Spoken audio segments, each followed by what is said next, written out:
Hello, everyone. If it's Wednesday night, I am right here. I'm Dr. Twanna Carter, and welcome, welcome, welcome. Tonight, we are talking about what no one tells women about that maternal wall of bias in the workplace. So, if you've been following me for the last couple of weeks, you know that I'm doing a series of about the biases faced by women in the workplace.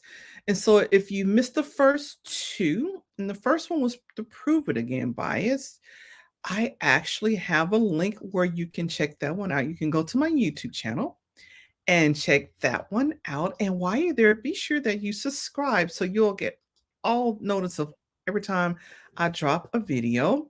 And as well, I've also talked about the tug of war bias in the workplace for women. Talked about that one last week. And for those of you who know that I'm still in Arizona, so I'm actually coming to you live from Arizona. And thanks for joining. So if this is your first time, again, I'm Dr. Twanna Carter as a career coach. I work with stressed, busy women executives who are plagued by the imposter syndrome, self-criticism, and doubt. I work with them to alleviate their stress so they can find peace of mind and fully focus on excelling in their careers. So, if you do have comments or questions, be sure to drop those in the chat. And I tell you, one thing I'm going to love about getting back in Maryland is my two screens. I have been working on one screen for about 2 weeks now, and boy, it's been just on this side of challenging, but hey, adapt and overcome, right? So, I want to start off just with some statistics today, right? And again, this is, I'm talking about what no one tells women about the maternal wall of bias in the workplace. Well, first of all, how many people have heard of this, the maternal wall of bias in the workplace? Let's just start there, right? Definitely want to start there. Again, if you want to catch those other um, lives that I've already done on my YouTube channel, you can just Google Twanna Carter YouTube and you'll be able to catch those there. So let's talk about statistics for a moment. Okay. So among married couples, right, who have children, 62%, right, of of them both parents work. So not just the mom or not just the dad, but both of them work, right? About 62.3%. Right. And so the people who are actively participating in the labor force, right? The percentage of population that are working or looking for a job, okay, for all mothers under the age of 18, it's about 71.2%. And this is as of last year, they gave the data for course 2021. Right. And so again, 71.2% of all women looking either working or looking participating in the workforce, are mothers with children under 18, right? And then for 65.6% of mothers who have children or had children under the age of 6, they were participating, they were working in the labor force. This is about 10% less than the mothers whose children were a little older, 6 to 17 years old. 75.5% of those mothers are working. So we already have a difference there. If the children are younger, 10% less of those mothers work. Although the ones who are in the workforce, that they work less. Okay.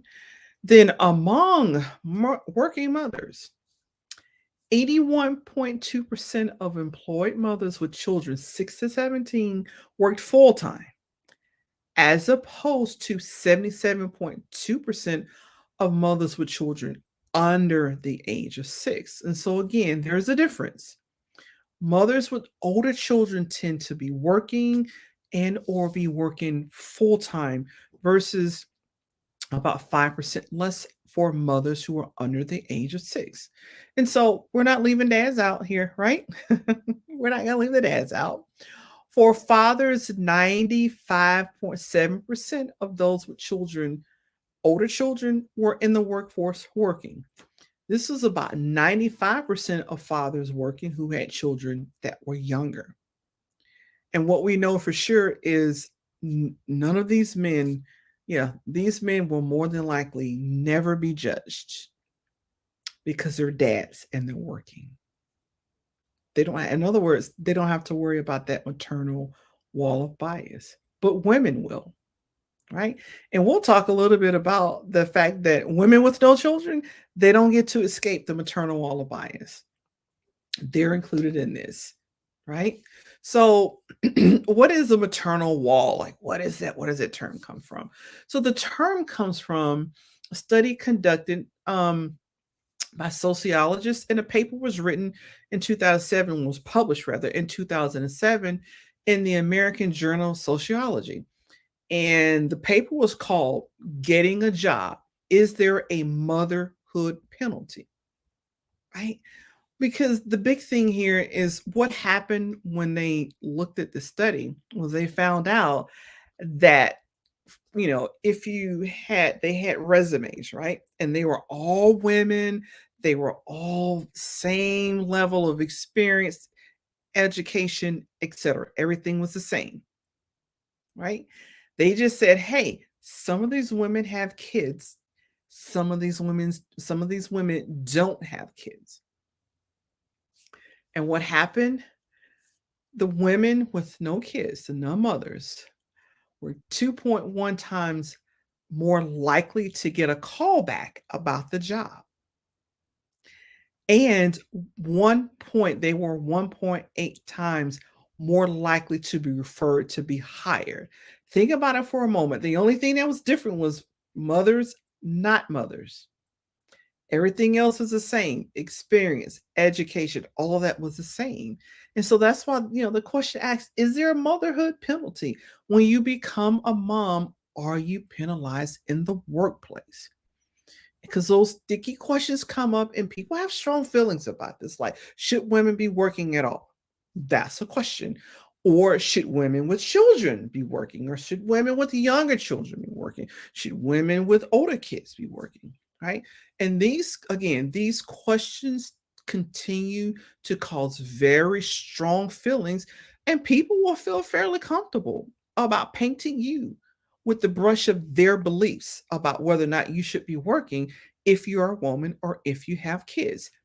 That's the maternal wall of bias. Because when you have kids, you face the maternal wall of bias. If you don't have kids, you face the maternal wall of bias. And there's so much doubt and there's so much anguish with some women after they have kids or deciding, do I even want to have kids? I love my career. What if, right? And so, according to Joan C. Williams, who wrote the book What Works for Women at Work, about 40% of women they hit that maternal wall of bias. So it's not in every workplace. Education had the highest number, though. It's interesting that education would have the highest number, right? Many women actually drop out of the workforce when they have small kids. The question is this: are they dropping out of the workforce because they're really pulled with those maternal instincts to be at home with their kids during those formative years? Or are they simply leaving the workplace because they're pushed out by hidden biases and difficulties and complications trying to, be a parent with a small child and trying to work? Right. And so some of those things that women face when they're trying to work in the workplace, if they have kids, and I can certainly say I have three daughters, and I can certainly say this was challenging, right? Are women really, pulled back home to work because it's what they want to do, which is great? Or are they kind of pushed out because childcare has become difficult? Or are they pushed out because people feel free? Like, you're here working, you have a 2-year old, you have a 1-year old, you have a 6-month old, and why are you working? You should be at home with your kid. Are they pushed out because disapproval? Because people nowadays feel it's okay, again, for me to paint you with the brush of my beliefs, right? Or are they struggling with the difficulty of being the primary caregiver for kids at home, and sometimes a primary caregiver for an aging parent, right? Or another relative who has a disability. And they're the primary chore doer at the house. and they're feeling exhausted because when they're on the job, they're trying to go that extra mile because they have to prove it again and again and again that they really are a great employee. Just because I have kids doesn't mean I'm not a great employee. Again, that prove it again bias, I've dropped the link there if you want to go watch that video where I talked about the prove it again bias. Right? So really, when women drop out, are they dropping out because this is a decision, my mate and I talked about, I'm going to have a kid, I'm going to go home, or I'm going to stay at home because we want to have two or three, or do they feel pushed out because of these biases, right? And let's face it, some workplaces are not very supportive and flexible for what women or men need to remain in that workplace, right? And for sure, men don't necessarily have the same problems. And there may be some, but just not at the level, of women who face that maternal wall of bias, right? So, some women, I know that once their kids get older, they're like, I want to come back into the workplace, but then they face a bias, right? It's as if they're being penalized for taking time out to go home and be a mother. It's like, I can't win. I can't win for losing. Is if you're in the workplace, you don't need to be here, go home because you're a mother. But then when you do go home and you take that time out and you come back to the workplace, now you're penalized because you're trying to come back to the workplace. And why did you take time off in the first place? It just makes it tough for women, right? And the thing is typically many women, all they need is a family friendly workplace. But a lot of women end up taking a step or two back from a high powered career, and they find, they literally transition, from a high powered career to a more family friendly job.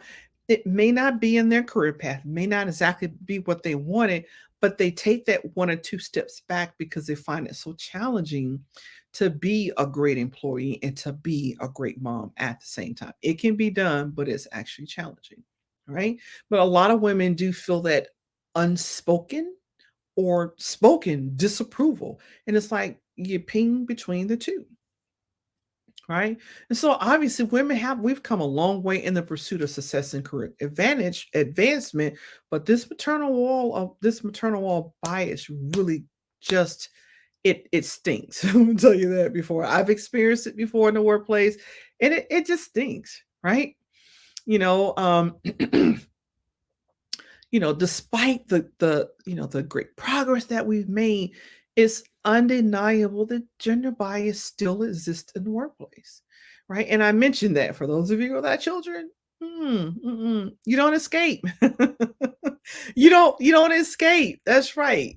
You do not escape, because what happens when you don't have kids, whether you can't have kids or whether you choose to be child free, you don't escape because you're automatically thought, well, you don't have a life, you don't have a family, you don't have anything, so you shouldn't mind doing the extra work, you shouldn't mind picking up the slack, right? I'm not gonna pay you for picking up slack, but you just shouldn't mind. You don't have a family, you don't have a job, you don't have a life, so you don't have kids, so you shouldn't mind doing all the extra stuff. So now women without children are penalized for not having kids.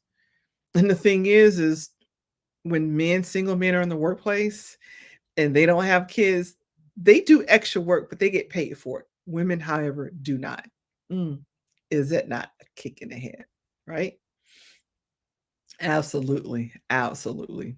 So, and the thing is even if you're single woman in the workplace and you haven't married, there are certain people that come in and say, "Oh, she's single. She's just looking for a husband. She'll get pregnant at some point."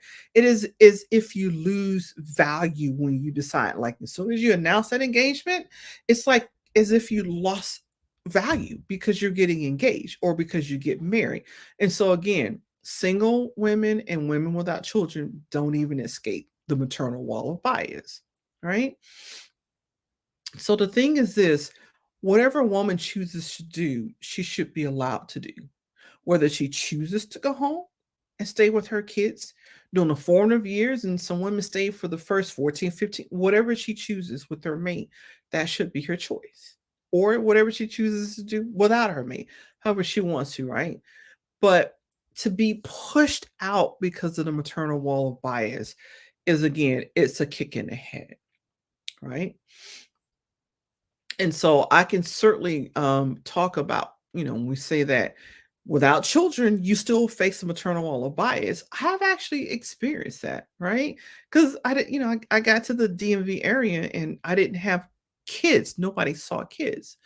So again, you're expected to take on certain things because, well, you can't possibly have a life. You have kids with you.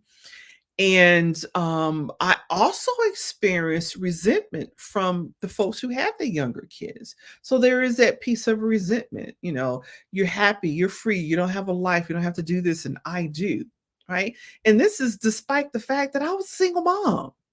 I was a single mom. Just because my kids are over 18 doesn't mean I didn't have to go through something. But again, these are all the things that happen because of the bias in the workplace, right? So here's what you can do, and here's what organizations can do as well. Right. So, number one, of course, is always understanding what is the maternal wall of bias. Right. And again, this is where women come in if they decide to get engaged or get married. There's this bias like, yeah, she's not going to be here. She's going to get pregnant and, adopt kids or foster kids or have kids. And she's not going to want to do her job. Not true. And certainly not anyone else's decision to make, tell you what you will do in your career, right? So one thing that organizations can do is make flexible times, flexible days in the workplace policy, minus the retaliation. That's right. If you say, yes, we have this policy, we are flexible, you can change your hours and change your time. And then when people use it, men or women use that flexibility to take care of kids, they're retaliated against. So, make it possible to have that flexibility, whether it's hybrid scheduling, work from home, or just, can I come in at 9 o'clock to this time versus 7 o'clock in the morning so I can get my kids off? Make that possible without retaliation for the people that use it. Pretty simple, right? You would think, but not so much. Number two, this is for my ladies at this point. Create your career plan and share it with the people who matter so that you communicate your commitment. No, I'm still committed to my career, whether or not I'm engaged, whether or not I have kids, whether or not I adopt kids, whether I'm fostering kids, right? And be creating solutions with that plan to make it happen. Say, hey, here, because, depending on where you are for school, I know that some schools start late. They don't start till 9 o'clock. So if your employer wants everybody in by 7, it can put parents in a bind. How do I get my kid to school and get to work on time? Because there's just this 2-hour block, right? But be aware when you reach that point. Be aware when do daycares open, when do schools open, because elementary school may open differently from your high school or your middle schools. But be creative in making those solutions right before they even come up. Right. And coaches can help with accountability here. Career coaches can help you with this, right? To keep your career on track, because no woman should be forced to give up her career or take that step 2 or 3 steps back just because she chooses to have a child. That just isn't fair, right? So, number 3, ladies, purpose in your mind. Just hear me. Purpose within your mind. You're going to be a great mother and a great employee. You will not be perfect. You will not be a perfect mother, and you won't be a perfect employee because they don't exist. Perfect mothers and perfect employees don't exist. So start off with the notion that I'm going to be a great parent, great mom, and a great employee. Like Oprah says, you can't have it all. You just can't have it all at one time, right? I know for me, when my kids got to 5th grade, intermediate school, middle school, and high school. After that first year, whoo, I understood that by the end February, the middle to the end of February, all the way through the end of April, school and activities was a whirlwind of stuff, right? And I literally had to get a big calendar and put down what each child was doing when they were doing, because you have the band and you have the show choir, you have this traveling show choir, you have track, you have basketball, you have volleyball, you have all this stuff, right? And so you really do have to make that calendar, right? And then choose what you're going to go to. Because you may not be able to make it all. I know as a single parent, I could not make it all. And sometimes they have stuff at the same time. It's like, there was no possibility that I could have more than one kid, and the school system would schedule things like on the same night. So you can't beat yourself up for that. You attend what you can, but you have that agreement up front, right? So I had to do the big calendar and I had to schedule out. I knew that between February and April was going to be a bear. Every field trip they could fit in, every assessment, band assessment, course assessment. I knew that. And so at work, I worked really hard to situate my job so that I wouldn't be snowed under work during those months. And I had the ability to create that flexibility, which was nice, right? Number 4, as Sheryl Sandberg said, don't leave before you leave. So, what she meant by that is some women were like, okay, I'm about to get engaged. And you talk with your mate, we're going to adopt, or we're going to have kids, or we're going to foster kids. And then you quietly, step back and start leaving the job. You stop going for promotions. You kind of take yourself off the that fast track career. You start removing yourself from all of that in preparation of being a mom. You know, you don't have to, right? Don't leave before you leave. Again, start working on solutions. Career coaches are great to help you here. You don't have to do this piece of it alone, right? And then number 5, make sure that you create and communicate boundaries for work, right? You know upfront what their schedule is. Like very much like I did with my kids. Again, I had the flexibility. February through April was a bear, so I did extra work from October to December, right? And I finished up when I got back in January so that I could shift my schedule a little bit to accommodate all of that. But create those boundaries. You may not be able to attend everything. And let me just say that your kids are going to give you some gut punches. They just are. They're going to come and say, "But mommy, such and such mom goes to every single field trip." And I'm gonna tell you that's a sucker punch. It still hurts me right now because I had one that did that. She says, "But mommy, her mom comes to every single field trip." And it simply wasn't possible for me to make every field trip. And it's not, right? And even if you have multiple kids, it's just not possible to make every one. But up front, make a calendar at the beginning of the year and communicate with your kid. Like, here's what we're gonna do. I can do this, I can do that, I'll do this, I'll do that, I'll do that. Right. And I had kids in band, so this just wasn't possible for me to make every single football game, especially when they were traveling 2 or 3 hours away. But the home games I did, and the games that were near my office, I made those games. So communicate to your kids, right? And then number 6, definitely. Oh, I want to say for number 5, if you communicate that you're going to show up for that, be consistent and show up for that, because nothing hurts kids more than you get their hopes up, and they do look for your face in the crowd. They do, right? And I used to love to surprise my kids, because if I had a client that canceled on a Friday night, I wouldn't say anything. I would just show up, to a football game and yell their name out. And they're like wondering who's calling my name, and I yell their name out. Now they would ignore me. I'm gonna say they would just ignore me, right? But they were happy to see me in the stands. But if you say you're gonna be there, if at all possible, do try to be there. It's don't make the promises that you can't keep. That's why up front you go down and you negotiate what you're going to do and you hold to that, right? And then finally, number 6, plan ahead with your partner so that you don't fall into the guilt trap of thinking that you got to do everything yourself. Take care of all the kids, everything with the kids, every PTA meeting, every bake sale, every game, everything, and you are trying to do all the cleaning of the home, every single thing in the home. You're doing it all by yourself, right? And at work, you're the super soldier at the job, and you're working overtime to get things done because you got to prove it again and again. Stop, time out, right? Now, if you were like me, you didn't have a partner, right? And so it is about understanding there's going to be things you can't do. Also, and I just literally was talking to someone else about this, enlist help.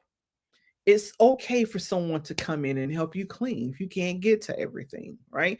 Because when your kids are smaller, you can't expect them to help. As they get older, you can pull them in and give them chores. But avoid that guilt trap or think you got to be super mom and do it all. You don't. You do what you can, you leave the rest. When you get to it, you get to it, right? And again, coaches are really great here for accountability and pointing out that you can't be super mom. I know we all think we can be superwoman. Again, you can't have it all. You just can't have it all at one time, because then you find yourself being burned out mom, and that's no good to anybody. It's not good to you, not good to your kids, not good to your mate. If you have one, if you're parenting with someone else, it's just not good for you.